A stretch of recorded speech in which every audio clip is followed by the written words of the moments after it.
So hello guys, welcome to my second blog. So guys, आज हम लोग जा रहे हैं मेरी नानी के घर पे बिकॉज काफी टाइम हो चुका है मस्ती करते हुए। चलिए मेरे ब्लॉग में बने रहिए मेरे साथ।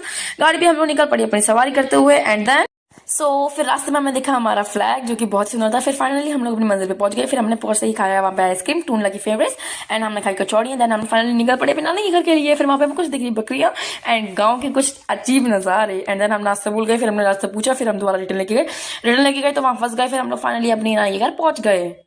नानी के गांव में हमें मेरी छोटी सी बच्ची जिसे तारे ने बहुत सताया। फिर देन हम लोग फाइनली पहुंच गए खेतों के साइड। देन हमने बहुत एंजॉय किया। फिर हम पहुंची मम्मी के घर पे, नाश्ता करके वहां से निकल पड़े कुछ खाने के लिए बाहर। देन हम लोग पहुंच गए दुकान पे एंड देन हमने वहां पे पेड़ेस चाउमीन वगैरह खाई एंड देन हम लोग वहां से निकल पड़े। बट तानी वहां फंस गई थी हम लोग निकल आए थे आगे। फिर देन मैंने कुत्ते को खाना खिलाया एंड देन और फिर हम लोग वहां से निकल पड़े। पर ठंड बहुत ज्यादा थी तो मुझे तो बहुत ठंड लग रही थी, पर रास्ते के नजारे देखते भी मजे आए। और फिर फाइनली हमने देखा